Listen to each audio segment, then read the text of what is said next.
Agora eu queria convidar os nossos irmãos que foram ao projeto missionário do Sertão do Piauí. Todos os que foram, os jovens que estão conosco, por favor, rapidamente venham aqui à frente. Tudo bom? Quem é que está faltando? Iana, Vinícius, mais alguém? Acho que só, né?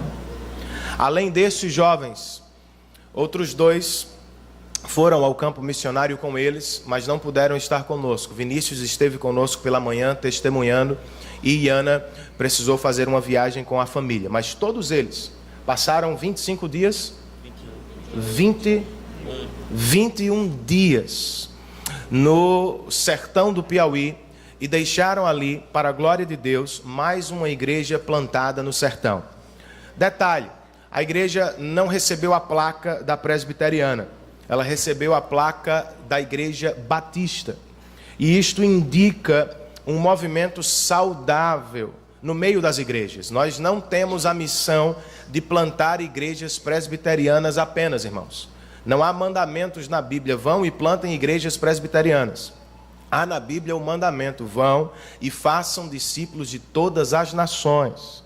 Nós louvamos a Deus pela missão Juvep, que ao longo de muitos anos trabalha na união das mais diversas denominações e com elas plantando 2 igrejas por ano no sertão nordestino. Os nossos irmãos estiveram envolvidos com esta obra e nós vamos ouvir rapidamente um breve testemunho por alguns deles, porque senão não teria pregação, né? A graça e a paz. Primeiramente, nós queremos agradecer a Deus pelo privilégio de pregar o Evangelho em lugares com a baixa intensidade, menos de 5% de pessoas naquele lugar são cristãs. Também agradecer também a vocês, nossos irmãos que estiveram em oração, que contribuíram para que nós estivéssemos lá. Brevemente, eu queria falar um testemunho que eu e a melhor dupla que existe, minha esposa Tayane, me acompanhou. Então, nós visitamos uma família. Enquanto estávamos ali pregando o Evangelho, chegou a filha desse casal. Ela muito calada, muito quieta. E ao longo da conversa eu perguntei se ela já conhecia algo. Ela disse, meu esposo é da lei dos crentes, né? Porque lá não é crente, é da lei dos crentes. Eu disse, faz quanto tempo? Que legal. Ela disse, faz 17 anos que ele é crente. E eu disse, e a senhora? Não, eu nunca fui. E as suas filhas? Também não. Infelizmente, irmãos, não é só aqui em João Pessoa que o falso evangelho tem chegado. O falso evangelho tem chegado nas pequenas localidades também. Por conta de 17 anos que um homem que vive um falso evangelho, toda a sua família segue à torta e à direita. E no pouco tempo que a gente conversou, nós podemos pregar fielmente as Escrituras para aquela família. E no último culto, nosso culto de despedida, pela graça do Senhor, essa mulher entregou sua vida a Jesus. E foi algo que me impactou bastante, porque seu marido há 17 anos que é crente, vivendo um falso evangelho, não chegou ao ponto de pregar a sua família. Nós tivemos que vir de fora pregar verdadeiramente as Escrituras, e essa mulher entendeu. O Espírito Santo transformou a vida dela, e hoje eu acredito que ela seja uma nova criatura para a glória de Deus. Amém. Boa noite, graça e paz. Como o Anderson falou, né? São tantas experiências, tantos testemunhos que a gente tem para falar, mas vou ser bem breve. Normalmente a gente fala do testemunho, né? De uma casa que passamos ali o plano da salvação, de pessoas que foram alcançadas para Cristo. Mas eu vou falar um pouquinho de mim, que todos nós percebemos muito cuidado de Deus, desde antes de chegarmos lá. E desde o primeiro dia foi incrível o cuidado dele, o trabalhar dele nas nossas vidas. E eu vi muito a sabedoria, o discernimento que ele passou assim, para a gente, para estar levando ali a palavra, a responsabilidade que a gente tinha. E uma coisa que me chamou muita atenção, a gente sempre tinha os momentos de devocionais, né, de cultos nossos, antes de partirmos para o evangelismo à tarde. E uma coisa que eu tinha muito, digamos que medo, ou não é questão de medo, mas de não saber lidar com a situação, foi no meu primeiro evangelismo com Dona Raimunda. E eu estava com minha dupla, que foi uma menina mais nova do que eu, e foi uma bênção. E passamos muito tempo para criar um relacionamento com ela. Ela era rezedeira lá da região, ela é, e das covas. E daí ela não queria falar com a gente de forma alguma. Passamos em torno de meia hora naquele solzinho quente, lá fora, né, para tentar entrar e criar o relacionamento. Depois conseguimos entrar. E daí foi quando Deus me deu uma paz para estar passando ali a palavra. De antemão, não passamos logo a palavra de imediato. Foi apenas o criar o laço mesmo, o relacionamento com ela. E daí chegou a Dona Terezinha, que assim que essa mulher chegou, ela morava bem pertinho dela, ela me passou uma angústia, eu não sei nem explicar o que eu senti na hora. Algo que eu nunca havia sentido antes. E daí eu percebi logo que ela não tinha problema patológico, depressão, apenas como ela disse. E ela estava possuída, assim, de fato. E assim, eu vi muito, muito trabalhar de Deus na minha vida, a forma como eu tentava conversar com ela, minha dupla intercedendo do meu lado. E assim, foi incrível. Anderson e Tayane, a gente ficou na mesma equipe, conheceu também ela. E logo uma casa que estava logo em frente também, só para detalhar um pouco o cuidado de Deus e o trabalhar dele. Eu não estava para evangelizar o lado esquerdo, apenas o direito. E tinha pessoas sentadas na rua e chamou eu e minha dupla para estar conversando. E daí foi uma das casas que a gente mais trabalhou, tanto com Dona Raimunda como Dona Maria Alves, que no domingo, antes de vir para cá, ela fez todo um almoço para a gente. Até nisso, né, a gente vê toda a provisão de Deus. E daí, o último culto nosso foi na casa de Dona Maria Alves, casa que a gente não ia visitar, porque não fazia parte dos nossos planos, mas Deus permitiu, fizemos todo o estudo com ela, e no último dia, ela aceitou a Cristo.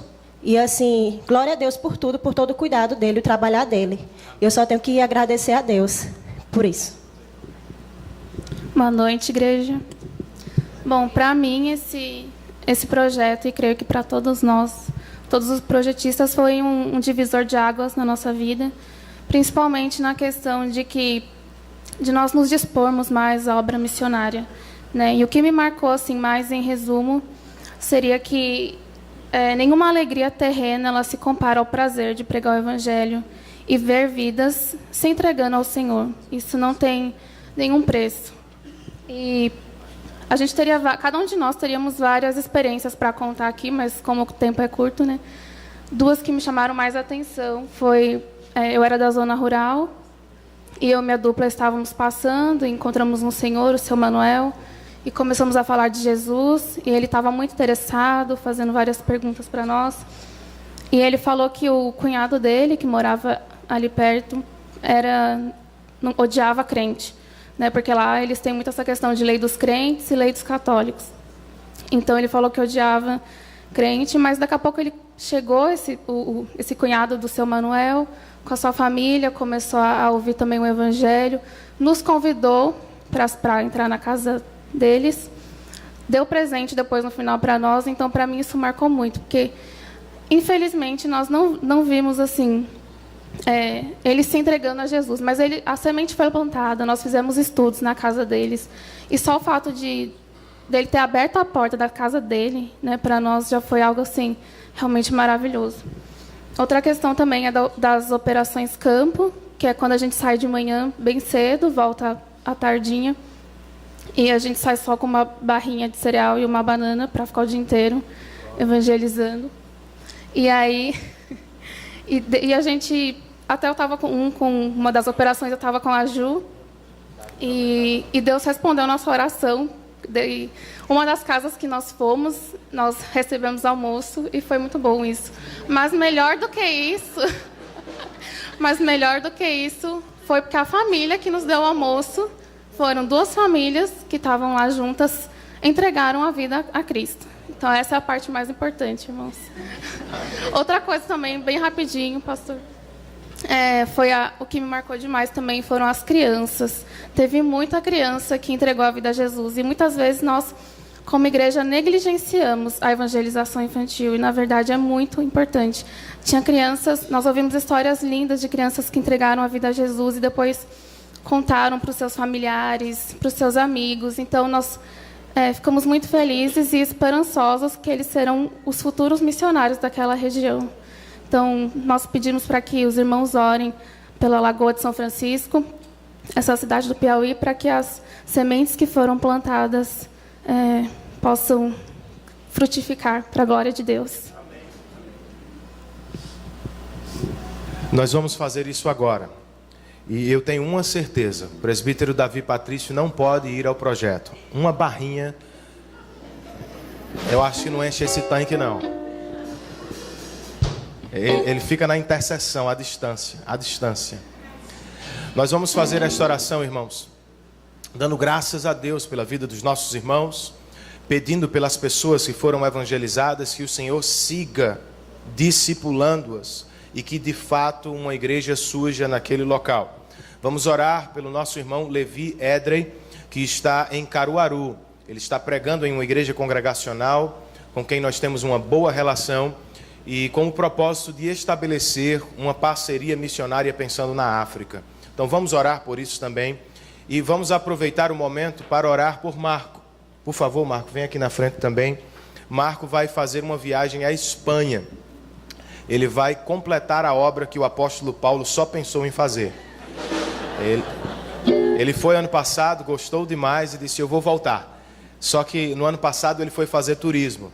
E neste ano ele vai com o propósito de pregar o Evangelho e de cantar o Evangelho através de muitas igrejas na Espanha, na Suíça e em Portugal. Então nós precisamos orar por ele. Sua esposa, seus filhos vão ficar aqui. Precisam do nosso amparo, do nosso cuidado e da nossa oração. Mas precisamos pedir que Deus o use. Como faz aqui, que o Senhor dê a ele o dom de línguas, a fim de que ele fale muito bem o espanhol, para pregar ao coração dos espanhóis e levar o Evangelho de Jesus Cristo àquela nação. Amém, queridos? Antônio, eu vou mudar aqui, meu irmão. Eu queria chamar o presbítero Wilson para fazer essa oração. Tem como, meu irmão? Vamos orar por isso, pedir a bênção de Deus. Por estas pessoas que ouviram o Evangelho, pela vida de Levi, que está em Caruaru, e pela vida de Marco, que vai à Espanha.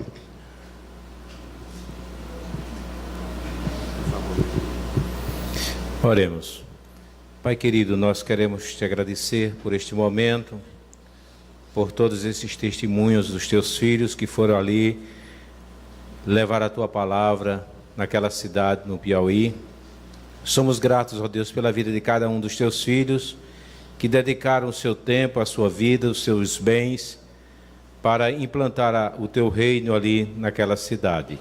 Recompensa cada um dos teus filhos e dará a eles cada dia o desejo de continuar pregando a tua palavra. Nós te pedimos, ó Deus, também uma bênção toda especial pela viagem do teu filho Marcos Teller. Leva, Senhor, ele nesta missão, dando ele alta sabedoria do alto, para que ele possa pregar a tua palavra com autoridade e com poder. Nós também te pedimos pela vida do teu filho Levi, ali em Caruaru. Usa o teu filho, Senhor, em tuas mãos, para que ele possa ser uma bênção, não só aqui no Brasil, mas também em todos os lugares por onde ele passar. Derrama sobre nós a tua graça e ajuda-nos como igreja, Senhor, a pregar a tua palavra com muito amor, com muita dedicação e dedicando a nossa vida para o teu reino. Em nome de Cristo é que nós te pedimos e te agradecemos, agora e sempre. Amém. Amém. Vamos aplaudir o Senhor, irmãos.